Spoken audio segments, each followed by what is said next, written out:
स्वागत आपका। मैं भी योगेंद्र, आप देख रहे हैं खास खबर, और खास खबर में हम बात करेंगे राजस्थान में 2021 के बैच की सब इंस्पेक्टर भर्ती सरकार के लिए भी एक गले की फांस बन गई है। नकलचियों पे कार्रवाई की, एसओजी को फ्री हैंड दिया गया। अब तक 100 से ज्यादा गिरफ्तारियां हो चुकी हैं, जिनमें से 54 सब इंस्पेक्टर या तो किसी का ऐसे एग्जाम दिलवाया या पर्चा उनके पास आया, वैसे नकलचियों पे नकेल कसने के लिए काम किया। अब दो बातें सामने आ रही है। यहाँ जो वंचित हैं, जिनका सिलेक्शन नहीं हुआ, उन लोगों की मांग है कि सब इंस्पेक्टर भर्ती परीक्षा को रद्द किया जाए। दूसरी तरफ अगर 54 तक ये बात रुकती है तो 800 ऐसे सब इंस्पेक्टर हैं जो ट्रेनिंग कर रहे हैं राजस्थान पुलिस अकादमी में। उनके परिजनों का कहना है कि जो दोषी हैं उनके खिलाफ कार्रवाई होनी चाहिए, लेकिन जो निर्दोष हैं उनके साथ अन्याय नहीं होने देंगे। उनके परिजनों ने धरना दिया, प्रदर्शन दिया। एक तरफ सरकार के मंत्री किरोड़ी लाल मीणा पहले रद्द की मांग कर चुके हैं, उसके बाद में जो सफल अभ्यर्थी यानी जो ट्रेनिंग कर रहे हैं सब इंस्पेक्टर्स, उन्होंने जाकर के उनसे दरख्वास्त की कि जांच होनी चाहिए, अगर हमें भी कोई अगर नकलची है तो उसकी गिरफ्तारी होनी चाहिए। सरकार ने 6 सदस्यीय कमेटी बना दी मंत्रियों की कमेटी की बैठकें होगी। अब बताया जा रहा है कि फैसला मुख्यमंत्री के स्तर पर होना है। प्रेशर दोनों तरफ से है। जो बेरोजगार युवा हैं उनकी मांग है इस भर्ती को रद्द की जाए। दूसरी तरफ जो सफल अभ्यर्थी हैं उनका कहना है कि नहीं होनी चाहिए, और मुझे लगता है कि अगर सरकार रद्द करेगी तो मामला कोर्ट पहुंचेगा। तो चले हमारे साथ इस पूरे मुद्दे पर चर्चा करने के लिए राजस्थान पुलिस सेवा के पूर्व अधिकारी योगेंद्र जोशी साहब हैं, चेतन राजपुरोहित जी भाजपा से हैं, राजकुमार शर्मा साहब हमारे साथ कांग्रेस से हैं, योगेश यादव जी एकीकृत बेरोजगार महासंघ के सेक्रेटरी हैं, वो हमारे साथ में जुड़े हुए हैं। मैं जोशी साहब आपके पास में आना चाहूंगा। कानून के बड़ी बारीकी से जानकार हैं और जितने दिन से मामला चल रहा है, आपके नोटिस में भी हम सब लोग पढ़ भी रहे हैं। डिमांड यह है कि भर्ती रद्द की जानी चाहिए। किरोड़ी लाल मीणा कह चुके हैं, वो सरकार के मंत्री हैं, और मंत्री अगर कोई कहता है तो बड़ी बात होती है। अब उसमें ये भी नहीं कह सकते हैं साहब उनके अपने इंडिविजुअल व्यूज हैं, ये भी नहीं कहा, सरकार का हिस्सा है वो। दूसरी तरफ जो सफल अभ्यर्थी हैं उनके परिजन शहीद स्मारक पे एक दिन पहले ही बड़े धरने प्रदर्शन के रूप में बैठे हो। तो लगता क्या है सर आपको, अगर सरकार भर्ती परीक्षा को रद्द भी कर देती है तो मामला इतना सहज होगा? देखो योगेंद्र जी, ये न तो थूका जाएगा न निगला जाएगा, ऐसी स्थिति पैदा कर दी है सरकार ने। एक तो सबसे बड़ी बात यह है कि 857 जो अभ्यर्थी हैं, इनका 1 साल से ज्यादा समय हो गया, इनका वेरिफिकेशन एसओजी नहीं कर पाई। ये बहुत बड़ी कमजोरी है। इतने समय में तो 800 लड़कों को ट्रेस कर लिया जाता, उनके मोबाइल नंबर ट्रेस कर लिए जाते हैं, वो किससे जुड़े हुए हैं वो कर लिए जाते हैं। अब एसओजी कई बार कहती है, छनी हुई खबरें आती कि अभी तो 300 राडार पे हैं, उनकी जांच चल रही है। 69 ऐसे हैं जो गड़बड़ी में शामिल हैं, अभी जांच चल रही है उनके लिए। ये इस तरह की बातें लगातार होती आ रही हैं। और इसी बीच में जो सत्ता पक्ष से संबंधित करोड़ी जी हैं, वो बहुत सारी बातें, बहुत सारे दस्तावेज गृह विभाग के जो राज्य मंत्री हैं उनको देते हैं और वो मांग करते हैं कि ये निरस्त की जाए। लेकिन अभी 2 दिन पहले वो अभ्यर्थी आरपीएफ से पता नहीं कैसे निकल के इनके निवास पे आ गए। ट्रेनिंग सेंटर से कभी आते नहीं है, लेकिन मैंने पहली बार देखा कि निकल के इनके निवास पे आ गए और वो कह रहे हैं कि साहब हमारे क्या गलती है, हम ट्रेनिंग कर रहे हैं, हमने तो बेईमानी करी नहीं है। तो उन्होंने ये कहा कि मेरे को इस समिति में शामिल करवा दो तो मैं आप लोगों के निर्णय करवा दूंगा। ये डेवलपमेंट हुए हैं ऐसे। तो ये डेवलपमेंट ये बताते हैं कि करोड़ी लाल जी साहब जो इस बीजेपी सरकार के मंत्री हैं और उनसे लोग मिल रहे हैं, उनसे वो भी मिले हैं जो अभ्यर्थी रहे हैं और पास नहीं हुए, उनके परिजन भी मिले हैं और उन्होंने उनसे आग्रह किया है। तो मैं ये कह रहा हूं कि देखिए, करोड़ी लाल जी साहब के पास अभी इस समय में कोई ऐसा अधिकार नहीं है जिससे वो इन विद्यार्थियों की परेशानियों को दूर कर सके, नंबर 1। नंबर 2, उनके पास ऐसा कोई सॉल्यूशन मुझे लगता नहीं है कि वो ये ऐसा कोई सॉल्यूशन दे दें कि अगर मान लीजिए इन परीक्षा को रद्द कर दिया जाता है तो फिर इसको सॉल्यूशन कैसे होगा, इसमें छांटे कैसे जाएंगे और मतलब इनका क्या होगा। रद्द कर दिए गए तो अब ट्रेनिंग पूरी होने वाली है, 40 दिन बाकी रह गए। अगर वो ट्रेनिंग पूरी कर लेते हैं तो फिर उनको सरकार कैसे करेगी। आरपीएससी ने उनको पास किया है, अदालतों में वो चक्कर काटेंगे। अच्छा, उससे पहले अगर ये परीक्षा निरस्त कर देते हैं परीक्षा को, तो ये प्रॉब्लम आ जाती है कि जो परीक्षा निरस्त की गई है उस परीक्षा में जो विद्यार्थी कह रहे हैं कि हम पास हुए हैं मेहनत करके, उनका क्या होगा। तो ऐसा कोई मैकेनिज्म अभी तक राज्य सरकार, आरपीएससी और एसओजी ने, अब एसओजी ने एक काम और किया योगेंद्र जी, कि इन आरपीएस में जो ट्रेनिंग कर रहे हैं आरपीएस आरपीए में, उनकी एक परीक्षा ले ली और परीक्षा लेकर के ये और बता दिया सार्वजनिक रूप में कि साहब 50% ऐसे अभ्यर्थी हैं जिनके नंबर कम आए हैं, जबकि उनको इस प्रकार की परीक्षा लेने का कोई अधिकार नहीं था। अगर था तो उसको गोपनीय रखना चाहिए था, उसको सार्वजनिक नहीं करना चाहिए था। और ये जो छोटी छोटी चीजें की गई हैं, ये मैं समझता हूं ये गले की फांस बन गई है और आरपीएससी इससे दूर है, उसका कोई लेना देना नहीं है। आरपीएससी के जो अध्यक्ष, जो सदस्य पकड़े गए हैं, जिनकी इनके अंदर मिलीभगत है और एक ही परिवार और एक ही जगह के लोग कई पकड़ में आए हैं सांचौर के, और आप देखिए एक ही उस स्तर के थे जो बड़ा मतलब ये माना गया कि एक संप्रदाय से संबंधित लोग भी थे। तो इस तरह की जब स्थिति समाज के अंदर आ जाती है तो सरकार के लिए बहुत बड़ा एक बहुत बड़ा पब्लिक के अंदर मैसेज नहीं दे पा रहे हैं। और आज स्थिति ये पैदा हो रही है कि लोग कह रहे हैं भाई 13 तारीख आ गई क्या होगा, 10 तारीख आ गई क्या होगा, अब परीक्षा के अंदर क्या निर्णय करेंगे। तो देखिए योगेंद्र जी, सरकार को किसी भी स्तर पर इनके जो एक्सपर्ट लोग हैं, जो पुराने एक्सपर्ट लोग हैं, उनको बिठा करके और इस पर विचार तुरंत कर लेना चाहिए। और अगर ये इसको रिजेक्ट करते हैं, निलंबित करते हैं, खत्म करते हैं तो भी प्रॉब्लम है, और नहीं करते हैं तो जो 60 विद्यार्थी ऐसे हैं जो पकड़े गए हैं, उनके बजाय वो दूसरे कहां से आएंगे जो नहीं पकड़े गए, वो बेचारे पीछे लाइन में रह गए, उनका सिलेक्शन नहीं हुआ, वो भी किसी कष्ट में तो है ही। इसलिए इसमें ध्यान देने वाली बहुत जरूरी बात है। बिल्कुल, तो गले की फांस बनी हुई है, तो फिलहाल तो ये कह सकते हैं हम सरकार के लिए। जी चलिए चेतन जी, आपके पास में आना चाहूंगा मैं। सरकार को फैसला करना है, पूर्ववर्ती सरकार के टाइम पे क्या हुआ उससे संतुष्टि नहीं होगी तो फैसला तो आपको करना है। मीटिंगें हो चुकी हैं, क्या लगता है आपको? म्यूट है सर, अनम्यूट करिए, अनम्यूट करिए, आपने म्यूट किया हुआ है। चेतन जी अनम्यूट करिए जी, अभी आवाज नहीं आ रही सर आपकी।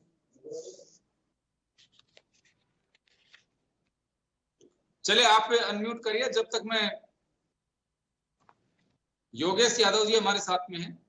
योगेश जी, क्या लगता है क्या फैसला होना चाहिए? आप कह रहे हैं कि इसमें भर्ती परीक्षा रद्द कर देनी चाहिए, लेकिन रद्द आप कहेंगे कि रीट में भी ऐसा हुआ है, लेकिन 800 जो सफल अभ्यर्थी हैं वो कहना है कि हम हर तरह की परीक्षा देने को तैयार हैं, हमारे साथ नाइंसाफी क्यों? और उनके परिजन कहते हैं कि कुछ भी हम लेकिन इसको रद्द नहीं करने देंगे। देखिए सर, ये ऐसी भर्ती 859 पदों के ऊपर आई, 8 लाख से ज्यादा विद्यार्थियों ने इसमें परीक्षा दी। आप भी देख रहे हैं, आम जनता भी देख रही है किस तरह से कार्यवाही हो रही है। हम एसओजी की कार्यवाही से बिल्कुल खुश है, एसओजी को अप्रिशिएट भी करना चाहिए। लेकिन यहाँ मुद्दे की बात यह है, जब कमेटी की रिपोर्ट आज, जैसे अगर आपने देखा नहीं देखा, लेकिन अभी पता चल रहा है कि कमेटी की रिपोर्ट भी पॉजिटिव है, भर्ती रद्द करने को लेकर ही है। तो अब इस भर्ती में बचा नहीं है। पुलिस मुख्यालय के डीजी साहब से लेकर और विधिक राय लेने के बाद एजी साहब ने भी, और साथ में एसओजी के एडीजी साहब ने भी भर्ती रद्द करने को लेकर ही कहा है, क्योंकि इसमें बड़ी मात्रा के अंदर धांधली हुई है।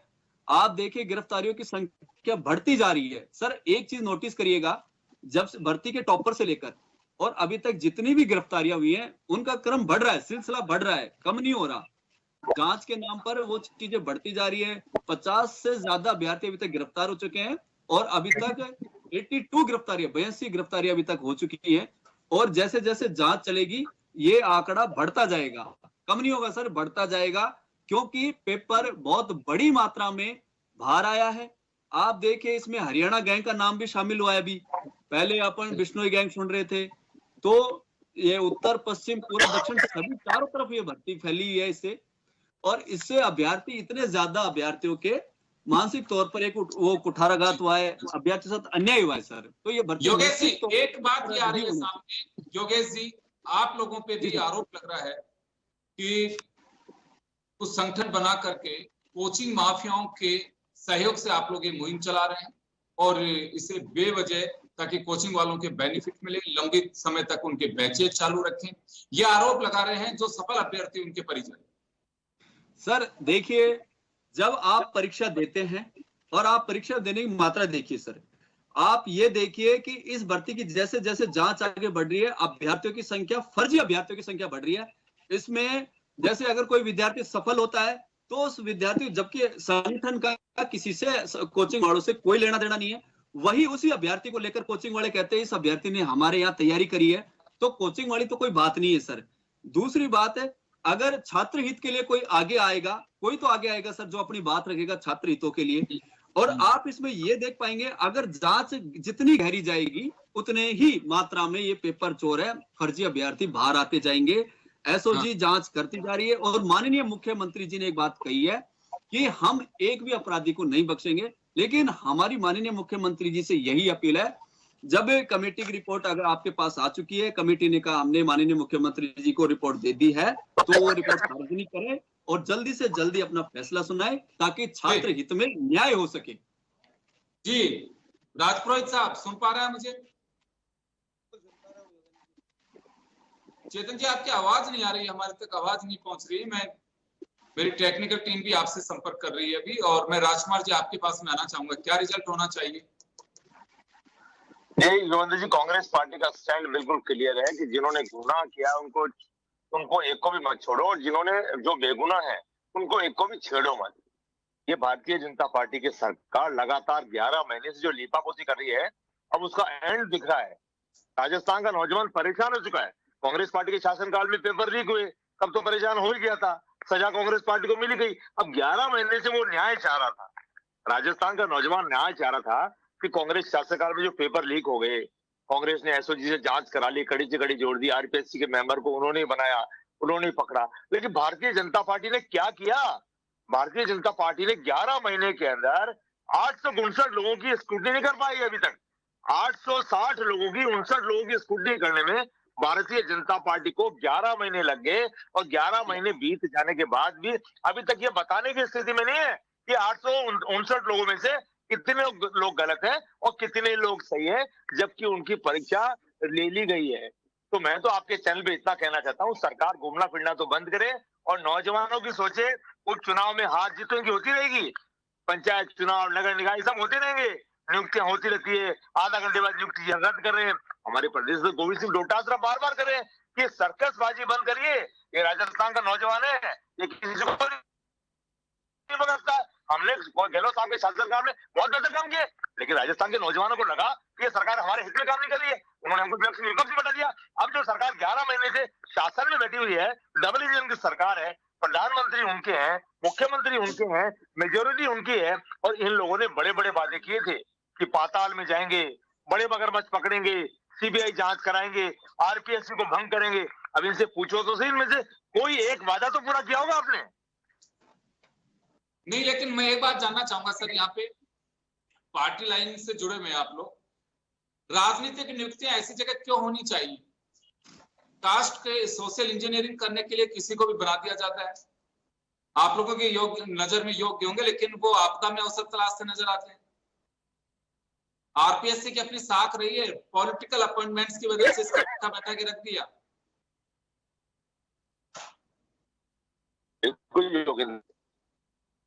जी, सब सारी जो भी नीति है वो क्वालिटी के आधार पर, योग्यता के आधार पर होनी चाहिए, मेरा व्यक्तिगत मानना ये है। लेकिन पॉलिटिकल पार्टियों की हो सकता है अपनी कोई मजबूरी होगी, इस बात की मुझे जानकारी नहीं है, लेकिन मैं कह रहा हूं कि योग्य व्यक्ति को ही कोई भी पद देना चाहिए ताकि वो योग्यता के आधार पर अपने पद पे बैठे और जो भी उनको जिम्मेदारी मिले उसके साथ वो न्याय कर सके। जी चलिए, राजपुरोहित साहब आपके पास में आना चाहूंगा।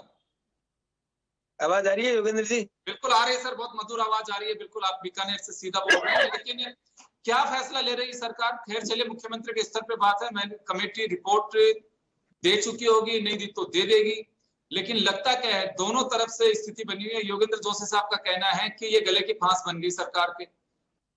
कोई गले की फांस नहीं बनी है, संवेदनशील सरकार है। और संवेदनशील सरकार का सबसे बड़ा उदाहरण यह है कि जब से एसआईटी का गठन हुआ है, जिस प्रकार से परत दर परत खुलते हुए करीब करीब 80 लोगों की गिरफ्तारी जो हुई है और जो पाए गए हैं उसके अंदर, ये अपने आप में साबित करता है कि सरकार युवाओं के हितों के साथ खिलवाड़ नहीं होने देगी। जिन जिन लोगों ने इसमें भागीदारी की है उन सब का गिरफ्तारी होगी, पहली बात। दूसरी बात, योगेंद्र जी, इसका केवल पेपर लीक एक एपिसोड नहीं है, इसके ट्रायंगल है, इसमें डमी कैंडिडेट भी है, इसके अंदर वो लोग भी शामिल है जो फर्जी डिग्री वाले भी शामिल है। इन तीनों की पैरेलल जांच जब एसआईटी कर रही है और जिस प्रकार से एसआईटी के नतीजे सामने आ रहे हैं, आप मान के चलिए कि अगर सरकार संवेदनशील नहीं होती, सरकार तह तक जाना चाहती है, जो मोहरे हैं वो अलग है, लेकिन इनके आका भी तो है जिन्होंने पेपर प्रोवाइड करवाया है, वहां तक भी सरकार को पहुंचना है, एसआईटी को पहुंचना है। तो कई चीजें टीवी चैनल पे बैठ के ओपन नहीं की जा सकती, ये गोपनीय मैटर होता है, समय समय पर वो अपनी बात बताते हैं, पहली बात। दूसरी बात, हमारे मित्र राजकुमार जी ने बहुत अच्छी बात की आरपीएस नियुक्ति के बारे में। मेरे को याद आता है आचार संहिता लगने से 15 दिन पहले एक नियुक्ति, 2 नियुक्ति की थी आरपीएस कांग्रेस सरकार ने, और माननीय मुख्यमंत्री जी ने प्रेस कॉन्फ्रेंस करके कहा, अरे मेरे को पता ही नहीं था ये कौन था जिसको मैंने आरपीएस का मेंबर बना दिया, मैंने पढ़ा ही नहीं, मैंने देखा ही नहीं। सर सुनिए, राजपुरोहित साहब आप तो शिक्षाविद हैं, मैं ये जानना चाहूँ, मैंने पहले भी कहा छीटा कसी या दूसरे एक दूसरे को आईना दिखाने का मतलब नहीं, मैं सिर्फ आपसे भी सर सुनिए सर सुनिए, अगर इन्होंने गलत किया है तो ये भुगतेंगे। मैं तो आपके पार्ट पे जानना चाह रहा हूँ, बीजेपी के आप जिम्मेदार स्पोक्स पर्सन है, मुझे तो इतना सा बताइए कि किसी भी कास्ट को खुश करने के लिए आप वहां योग्य व्यक्ति बैठा रहे हैं कि एजेंट्स को बैठा रहे वाले चले जाकर के पॉलिटिकल पार्टीज? क्यों होनी चाहिए पॉलिटिकल अपॉइंटमेंट्स आरपीएससी में?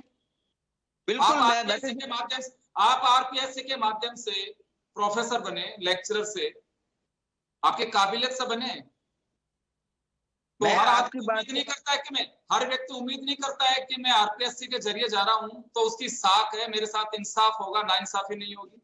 क्यों बैठाया जानी चाहिए पॉलिटिकल अपॉइंटमेंट से लोगों को? योगेंद्र जी, मैं आपकी बात से सहमत हूँ, पहली बात तो ये। दूसरी बात, सरकार फूंक फूंक के कदम क्यों रख रही है, सरकार इतनी जांच प्रोसीजर क्यों कर रही है, सरकार ने मंत्रिमंडलीय समिति क्यों बनाई है, ताकि किसी भी निर्दोष के साथ अन्याय नहीं हो, किसी के साथ अन्याय नहीं हो और दोषी बचे नहीं। इस कारण से मल्टी लेवल जो सरकार स्क्रीनिंग कर रही है, कई लोगों को शामिल किया, हमारे मित्र भी योगेंद्र जी बता रहे थे, एक्सपर्ट को भी शामिल किया गया है, सभी लोगों की भूमिका इसमें हो रही है। सरकार ये तय करना चाहती है दूध का दूध और पानी का पानी हो, कोई एक भी दोषी बचे नहीं, निर्दोष को सजा मिले नहीं, इसी बात में सरकार, और सरकार जो फैसला लेगी, मैं आपको आज भी कह रहा हूँ, मंत्रिमंडलीय समिति ने अपनी रिपोर्ट दे दी है, माननीय मुख्यमंत्री जी संवेदनशील मुख्यमंत्री है, इस राजस्थान के युवाओं के हित साधने वाले मुख्यमंत्री है, और वो जो भी निर्णय लेंगे इस राजस्थान के युवाओं को ध्यान में रख कर देंगे, और लेकिन राजस्थान के युवा दोनों बात कर रहे हैं सर, राजस्थान के युवा दोनों ही बात कर रहे हैं, जो असफल अभ्यर्थी वो तो कह रहे हैं कि आप इसको रद्द कर दीजिए, सफल अभ्यर्थी और उनके परिजन कह रहे हैं कि इसको रद्द मत करिए। योगेंद्र जी, इसी बात की तो जांच हो रही है, इसी बात की समिति बन रही है कि दोनों पक्ष है, एक पक्ष कह रहा है रद्द करिए, एक पक्ष कह रहा है मैं वापस आ रहा हूं आपके पास, लेकिन अभी तक की जो जांच हुई है, अभी तक की जांच में जिस प्रकार के प्रकरण सामने आ रहे हैं, बड़ा गंभीर मामला है जी, इसको मैं वापस आ रहा हूँ, चेतन जी वापस लौट रहा हूँ, मैं योगेंद्र जोशी साहब का रुख करना चाहूंगा क्योंकि समय कम है, आप चारों के पास मुझे जाना है। जोशी साहब आपके पास आना चाहूंगा मैं। देखिए, कमेटी की अपनी रिपोर्ट है, कमेटी में योग्य और अनुभवी मंत्री हैं, उनकी अपनी रिपोर्ट होगी क्योंकि सरकार का हिस्सा है, वो सोच समझ के देंगे, तमाम पहलुओं को उन्होंने देखा भी होगा। मैं 2 बातें आपसे जानना चाहूंगा, क्या एक सॉल्यूशन ये निकल सकता है कि एसओजी जल्दी से जल्दी जितने लोगों को बाहर करना है या गिरफ्तार करें, और उसके बाद में जिन लोगों को उनकी वैकेंसी निकाली जाए और जो वास्तव में लगता है कि बिल्कुल सफल हैं उन्हें कंटिन्यू किया जाए। एक सॉल्यूशन ये, कई लोगों से बात हुई। दूसरा, क्या वास्तव में वक्त आ गया कि पॉलिटिकल पार्टी से जुड़े लोगों को और सोशल इंजीनियरिंग के नाम पे और उन एजेंटों को आरपीएससी में से बाहर क्या जाना चाहिए, बैठाया नहीं जाना चाहिए कि वो उसके कास्ट का चाचा है, वो उसका बाप है, उसका पोता है। ये खेल चलता रहेगा, कितनी नाइंसाफी होती है। और वही लोग सोशल इंजीनियरिंग के नाम पे जिन लोगों को बैठा है एजेंट के रूप में, एजेंट किस वजह से कह रहा हूँ, सदस्य नहीं, वो एजेंट है, उन लोगों को आपने बैठा दिया कि वो कास्ट खुश हो जाएगी उसको बैठाने से। ठेकेदार बैठा रहे हैं आप वहां पे, क्या इसको बंद नहीं किया जाना चाहिए? योगेंद्र जी, ये दूसरी बात का पहले जवाब दे दूं। अब रामूराम राय का जब आए थे बाहर तो उन्होंने कहा देखो मैंने मेरी जाति के लोगों को कितना फायदा पहुंचाया भाई, अब लोग मेरी मदद करना है। तो ये बात क्या कहलाती है? ये प्रदर्शित करती है कि उन्होंने अपनी जाति के अपने समर्थित लोगों को उन्होंने फायदा पहुंचाया। नंबर 2, अधीनस्थ आयोग के चेयरमैन समय से पहले इस्तीफा देके चुनाव लड़ने के उद्देश्य से निकलते हैं और जगह जगह उनका स्वागत होता है और वो कहते हैं साहब मुझे टिकट मिलना चाहिए, मैं चुनाव लड़ूंगा कांग्रेस की तरफ से। ये 2 बातें ये बताती है कि यहाँ जितने भी आरपीएससी के अध्यक्ष चेयरमैन वगैरह आते हैं ये अपने चुनाव लड़ने के उद्देश्यों की पूर्ति के लिए आते हैं। ये सबसे बड़ी बात ये है। इसलिए ये चीजें बंद कर देनी चाहिए कि यहाँ आने वाला आदमी फिर चुनाव की तैयारी करे, अपनी जाति और अपने धर्म के लोगों को इसके अंदर पास करवाए, जैसा अभी इन जांचों में चला है पता। दूसरा ये है कि ये जो भी स्टूडेंट्स हैं जिनके बारे में ये कहा गया कि भाई अब क्या करेंगे इनका, तो मैं बता दूं आपको, चाहे कैसी भी समिति हो, चाहे कैसा भी कुछ भी हो, गेहूं के साथ तो घुन तो पिसेगा ही, गेहूं के साथ घुन पिसेगा, इसमें आप कुछ भी नहीं कर सकते। ये कोई क्लियर किसी प्रकार की कोई इनके पास मैकेनिज्म नहीं है योगेंद्र जी। मैं बता दूं आज आपको कि ये इनमें से छांट लें। अगर मान लीजिए ये परीक्षा को रद्द नहीं करेंगे तो क्या होगा पता आपको, कि बाद में विद्यार्थी पकड़े जाएंगे, क्योंकि ये चीज छुपेगी नहीं। जब बाद में पकड़े जाएंगे तो फिर उनका क्या होगा भाई? फिर एसओजी किसका जवाब देगी, सरकार किसको जवाब देगी कि ये तो फिर पकड़ा गया है। अब आप बताइए, जब इस तरह की स्थिति है तो सरकार के पास कुछ नहीं रहता बताने को। ये अभी टाइम पास कर रहे हैं और अगर ये इसी तरह से करते रहे तो और ज्यादा पेचीदा होता जाएगा। जितनी जल्दी हो उतना जल्दी है। अरे ट्रेनिंग पूरी होने वाली है। अच्छा एक और बात बताऊं आपको, ये जितने एसआई भर्ती हैं इनको तनख्वाह दी जा रही है। जिस दिन से इन्होंने ज्वाइन कर लिया तो आप इनसे तनख्वाह क्या वापस ले लोगे क्या? कोई वापस देने वाला नहीं है। तो तनख्वाहों का मामला है, कोई ऐसा थोड़ी है। हर जिले की अपनी वैकेंसी होती है, वैकेंसी के हिसाब से आरपीएससी जो है वैकेंसी निकालती है और फिर उनकी भर्ती होती है। जिस दिन हमने ज्वाइन किया था उस दिन कोटा से तनख्वाह आने लग गई थी हमारी। तो अभी ये साल भर से तनख्वाह ले रहे हैं, इसका क्या जवाब देंगे? ये इनके पास कुछ नहीं मिलेगा। अब आप सुनिए क्या कह रहा हूं मैं। क्यों काला पोथ्या पड़े कोचिंग करे कठोर, दो ये सितारा देखना सरपट जा सांचोर, रात दिवस मेहनत करे कर आंखा कमजोर, थानेदार बरसो थने सीधो जा सांचोर। हालत ये है कि जो मेरी इस 4 लाइन की कविता जो मेरे मित्र ने भेजी है ये बताती है कि एक क्षेत्र के, एक जाति के, एक राजनीतिक दल के, एक ये जो ब्यूरोक्रेसी है उसके ग्रुप के, एक दूसरी पार्टी के लोगों के, इनके सब लोग शामिल हैं। ये इतनी आसानी से इस परीक्षा को रद्द नहीं होने देंगे। और मैं आपको बता दूं, तस्करों के बच्चे, अफीमचियों के बच्चे, गंजेड़ियों के बच्चे 20-20, 25-25 लाख रुपए देके योगेंद्र जी भर्ती हो रहे हैं। तो ये देखना आप आज ये थानेदार ये थानेदार जो गंजेड़ी बगेड़ी और तस्करों के बच्चे हैं, ये नशा करके चौराहे पे घूमेंगे डंडा लेके और फिर एक के दो करेंगे।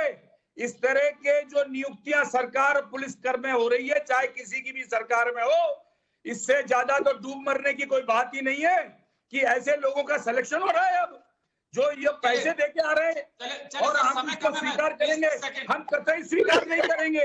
अगर इस प्रकार के थानेदार आ गए थानों में तो हम चौड़े में कहेंगे कि तुम पैसे देके आए हो, या तो तुम हिसाब दो कि तुम चोरी पैसे देके नहीं आए, तुम अपने आप को सच बताओ, और नहीं तो ये 2 नंबर के आदमी नहीं चलेंगे। क्या स्थिति पैदा करती है? विश्वास पैदा करती है पुलिस के अंदर, पुलिस की रीढ़ की हड्डी कमजोर कर दी इन लोगों ने।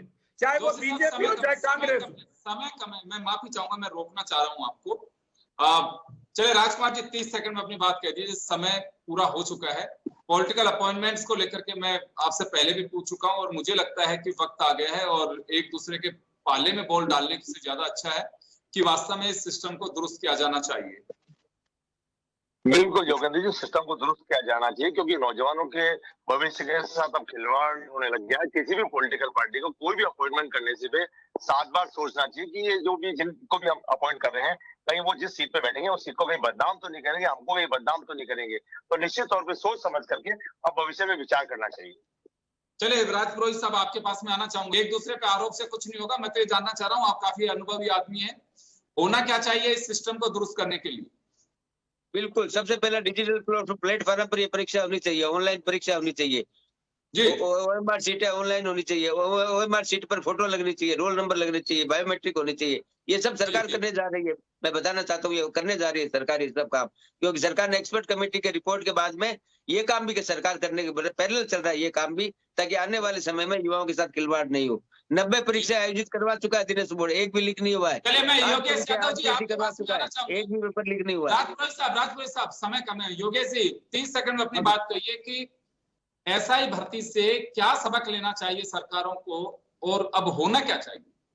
सर देखिए, कांग्रेस सरकार ने गलती की, युवाओं ने कांग्रेस सरकार को घर बैठा दिया। भाजपा सरकार इसी वादे के साथ आई थी कि पेपर लीक बहुत बड़ी मात्रा में हुआ। और दूसरी बात, अब भाजपा सरकार के हाथ में कमान है तो तुरंत प्रभाव से निर्णय ले। उस समय भाजपा के प्रदेश अध्यक्ष जी का बयान था कि हम आरपीएससी को भंग करेंगे, लेकिन आज तक आरपीएससी में कुछ भी ऐसा हुआ नहीं है।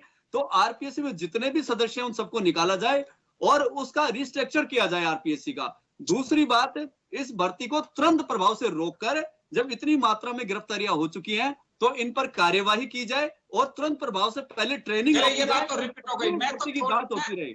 मैं बहुत शॉर्ट में आपसे जानना चाहूंगा कि आगे से ऐसा नहीं हो, इसके लिए क्या क्या जाना चाहिए वो जानना चाह रहा हूँ, शॉर्ट में बताइए जल्दी से। सर ये आरपीएससी का एक रिस्ट्रक्चर किया जाए और जितने भी इस भर्ती की गहनता से जांच कर जितने पेपर चोर पकड़े जाए उनको कड़ी से कड़ी सजाओ और ये भर्ती रद्द हो। और मैं माफी चाहूंगा। खैर चलिए, अब ये भर्ती परीक्षा को लेकर के सबकी निगाहें टिकी हुई हैं कि सरकार फैसला क्या लेती है। और सरकार के लिए मुसीबत ये है कि अगर भर्ती रद्द नहीं करती है तो युवा आरोप लगाएंगे कि आपने प्रॉमिस किया था चुनाव से पहले कि ये हम इसकी तय तक जाएंगे और भर्ती को रद्द कराने का मुझे ध्यान नहीं है कि किसी ने कमिटमेंट किया कि नहीं किया। लेकिन हाँ, ये बात जरूर है कि बहुत बड़ा मुद्दा बना था ये, और आए दिन धरने प्रदर्शन इसको लेकर के हो रहे थे, सदन से लेकर के सड़क तक। लेकिन अब दूसरी बात यह है कि जो सफल अभ्यर्थी हैं, जैसे जोशी साहब का भी लंबा एक्सपीरियंस है, कानून के जानकार, इनका साफ कहना है कि भर्ती रद्द होगी तो तय मान के चलिए कि अदालत के दरवाजे पे लोग पहुंचेंगे, सफल है वो। ऐसे मामला इतनी जल्दी निपटने वाला नहीं है। खैर, सरकार ने गहनता से जांच की है, चीजों को समझा है, परखा है। अब क्या डिसीजन लेती है ये तो अब भजनलाल जी की सरकार के पिटारी से क्या निकलता है, सबकी निगाह पर इसी पे टिकी है कि भर्ती रद्द या दूसरा सॉल्यूशन, ये देखने वाली बात होगी। आप सभी का बहुत बहुत शुक्रिया। खास खबर में इतना ही, दीजिए इजाजत, नमस्कार।